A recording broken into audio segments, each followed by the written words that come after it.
avec une BBC financée par la redevance qui présente encore une fois ses excuses, avant d'en venir là, cependant, alors que certains, apparemment, dans ce pays, veulent simplement que nous nous taisions à propos du meurtre horrible de Henri Novak. Vous savez, il y a encore des détails qui apparaissent et je ne pense pas que les gens en soient vraiment conscients. Moi, en tout cas, je ne l'étais pas. Ce rapport du mail que j'ai vu aujourd'hui indique qu'il y avait des photos en gros plan prises de Henri Novak. Et le mail rapporte aussi apparemment qu'une vidéo a été filmée. Maintenant, cette séquence, non seulement elle n'a pas été diffusée au public, mais elle n'a même pas été montrée au tribunal, apparemment parce qu'elle était trop choquante pour être diffusée. Et cela, je pense, montre encore plus que la peine minimale de 21 ans est une véritable insulte. Vous entendez en fait le jeune homme dire « Je ne peux pas respirer, je ne peux pas respirer ». Ce sont les mêmes mots que George Floyd aux États-Unis il y a quelques années. Que s'est-il passé alors? Eh bien, nous avons eu le futur Premier ministre qui s'est agenouillé. Nous avons eu des joueurs de football qui se sont agenouillés. Pensez-vous que nous verrons la même chose pour ce jeune garçon blanc? Non, moi non plus. Je me demande pourquoi. Je me demande pourquoi la police a cru l'homme sikh de 25 ans plutôt que le jeune homme blanc de 18 ans mourant.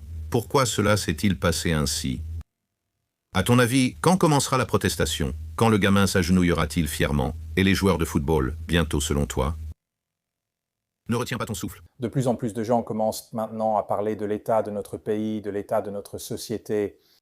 Jack Straw fait partie de ceux qui parlent maintenant de ce qui se passe en matière de maintien de l'ordre. Nous voyons aussi, encore une fois, alors que certains demandent de ne pas vraiment parler de tout ce qui se passe, qu'on minimise une police à deux vitesses. Des agents, clairement certains agents, des policiers dans ce pays se sentent contrôlés et sous pression. Voyez-vous, un agent ou membre du personnel sur 7 a ressenti qu'il était contrôlé et sous pression pour adopter certaines idées lors des séances. Et le même nombre pensait que des erreurs auraient été retenues contre eux. Un cinquième dit qu'il craignait d'être rejeté pour avoir dit quelque chose de mal.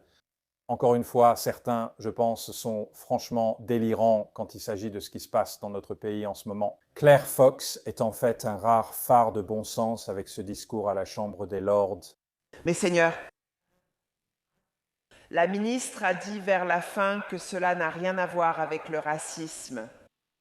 Mais si, bien sûr que ça a à voir, parce que le meurtrier a joué la carte du racisme et la police a cru le meurtrier et sa famille au sujet du racisme plutôt que le mourant Henri qui est mort en pensant que l'État le considérait comme un raciste et un bigot à cause de cela.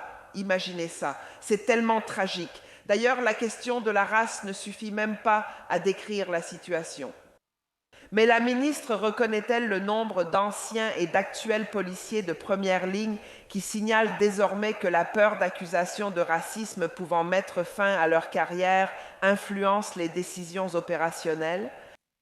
La direction du Hampshire a en fait déclaré que l'antiracisme, l'éthique, être éthique et inclusif était une priorité absolue pour la police. Avant tout, il s'agissait de garder les gens en sécurité ou de lutter contre la criminalité. Cela exige sûrement plus, si je peux demander à la ministre, que de simplement ajuster les directives ou de dire que des leçons doivent être tirées. Une phrase que j'ai entendue de nombreuses fois dans cette assemblée sans que des leçons soient tirées. Permettez-moi simplement de dire à la noble dame que des incidents surviennent et que les gouvernements doivent réfléchir à ce qui s'est passé à la suite de cet incident. Nous attendons une enquête de l'IOPC. Il serait inapproprié de ma part de commenter ou d'influencer cette enquête avant qu'elle n'ait lieu. Nous avons déjà, avec le Conseil national des chefs de police, examiné les directives actuelles qu'ils ont publiées et ils examinent maintenant quelles directives ils doivent adopter. Il y aura d'autres questions que nous examinons. Par exemple, mon très honorable collègue, le ministre de l'Intérieur, va discuter avec la communauté sikh et avec la police de la question des éléments du Kirpan. Et cela se fera de manière non jugeante, mais au moins en consultant et en discutant de ces questions. Il y a toute une série de questions, mais je pense que ceux qui portent des jugements hâtifs doivent réfléchir au fait que les gouvernements doivent prendre du recul, car les gouvernements et la police élaborent des politiques pour le long terme, pas pour l'instant présent. tandis que d'autres rejettent l'idée que tout cela indique l'existence d'une société à deux vitesses, d'une police à deux vitesses. J'ai regardé cette vidéo plusieurs fois et il est impossible d'affirmer avec certitude qu'il s'agit de ce que vous appelleriez une police à deux vitesses, c'est-à-dire que nous n'avons pas les preuves. Je ne suis pas d'accord avec toi, Robert. Il est inimaginable que si les rôles avaient été inversés dans cette vidéo, la police aurait réagi de la même façon. Je ne peux pas croire que si c'était un jeune issu d'une minorité ethnique, disons par exemple un jeune noir qui était allongé par terre, qui avait été poignardé. Attends, il y a eu de nombreux exemples de la police britannique se comportant brutalement envers de jeunes hommes noirs. Tu le sais, il est donc juste de prendre des mesures contre cela. Je veux éradiquer le racisme sous toutes ses formes. Mais ce dont j'ai peur, c'est que ces dernières années, et cela dure depuis bien trop longtemps maintenant, ce qu'on appelle l'antiracisme a conduit à du racisme et de la discrimination envers les personnes blanches. Et c'est ce que nous avons vu dans ce cas. Alors, attends. Donc, et je vous ai déjà donné d'autres exemples. Donc, pour être clair, vous trouvez cela logique? Regardez les réseaux de prédateurs sexuels, par exemple. Donc, je veux dire, c'est l'extension logique de ce que vous suggérez, Robert. Je ne suis pas vraiment... Ce n'est pas ce que vous dites. Je dis que ce n'est certainement pas la logique. Non, poser des questions est une chose, mais en tirer un bénéfice politique sans preuve, c'est différent. Or, ce n'est pas un bénéfice politique. Il s'agit de agir face à un scandale national. Pendant ce temps, en ce qui concerne la BBC, encore une autre excuse à Nigel Farage. Et vous savez, la BBC, c'est de plus en plus un diffuseur de gauche discrédité que les gens sont obligés de financer pour une raison étrange via la redevance télé. Et Nigel Farage lui-même a souligné à quel point les excuses de la BBC se sont multipliées récemment. La BBC avec cette excuse. Avant de commencer, nous tenons à nous excuser pour une erreur commise lors de l'émission d'hier. Lors d'une interview concernant le meurtre de Henry Novak, âgé de 18 ans, nous avons cité par erreur le chef du parti Reform UK, Nigel Farage, en disant que les gens devraient réagir à sa mort avec une rage froide et blanche. Pour clarifier, M. Farage a en fait déclaré une rage froide et pure, comme mentionné plus tôt dans l'émission. Nous lui présentons nos excuses pour cette erreur. L'émission Newsnight d'hier soir a été retirée d'iPlayer et de BBC Sound ce soir. Écoutez, je pense qu'il est de plus en plus évident, malheureusement, où nous en sommes en tant que pays. Encore une fois, certains semblent être dans un état total de déni. Je dis qu'ils ignorent la triste réalité. Hier matin, j'ai évoqué le meurtre horrible de Henry Novak et le traitement que la police lui a réservé. Le point que j'essayais de faire valoir, c'est que les forces de police elles-mêmes sont devenues tellement obsédées par les politiques de diversité, d'équité et d'inclusion. Et par le fait de ne pas traiter tout le monde de manière égale, c'est-à-dire de traiter les gens différemment s'ils sont blancs, par opposition aux groupes ethniques minoritaires. J'ai réussi à briser le mur du silence, car aucune personnalité politique de haut rang ne s'exprimait avec indignation sur ce qui s'était passé. Mes publications sur les réseaux sociaux ont été vues par des dizaines de millions de personnes. Mais il semblerait que les politiciens et les médias traditionnels n'aient pas vraiment compris le message.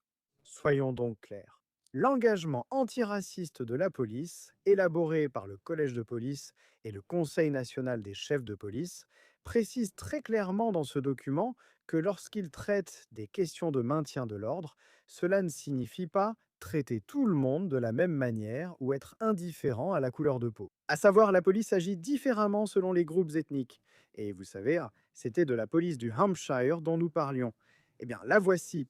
Le plan d'action sur la race de la police du Hampshire et de l'île de Wight a été mis en place pendant que Priti Patel était ministre de l'Intérieur. On dit à la police qu'elle doit traiter les minorités ethniques de manière préférentielle par rapport aux personnes blanches. Et la plus grande crainte qu'ont les policiers, c'est d'être eux-mêmes accusés d'agir de manière raciste, ce qui n'excuse pas le comportement de ces agents de police, mais peut-être l'explique. J'ai en fait reçu tellement d'emails de la part de policiers en service et d'anciens policiers au sujet de l'endoctrinement qu'ils reçoivent actuellement. Et je voudrais en lire un seul.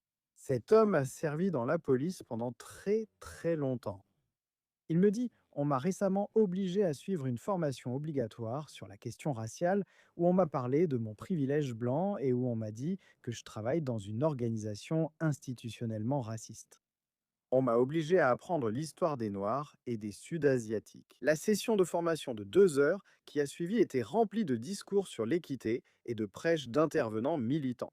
Ils font en sorte que la police ait peur d'appliquer la loi de manière égale. Et peu importe ce que dit la ministre de l'Intérieur, Shabir Mahmoud, lorsqu'elle insiste sur le fait que la police traite tout le monde de manière égale, depuis les plus hauts gradés jusqu'à la façon dont les agents reçoivent une formation sur les questions raciales. On leur dit de traiter les gens de ce pays différemment. Hier soir, des milliers de personnes se sont rassemblées devant le commissariat de Southampton. Des commentateurs politiques diront que j'ai créé ce problème. Ils font toujours cela, évitant la question. Mais je vais faire une prédiction. Si nous ne mettons pas fin à la police à 2 vitesses dans ce pays, nous allons retourner des millions de citoyens ordinaires respectueux des lois contre la police et contre les autorités de ce pays. Je veux que nous arrêtions et apaisions la colère et les conflits dans nos rues. Il faut, et du Premier ministre jusqu'en bas, une assurance absolue que cette absurdité de traiter différemment des communautés de différentes origines ethniques va cesser.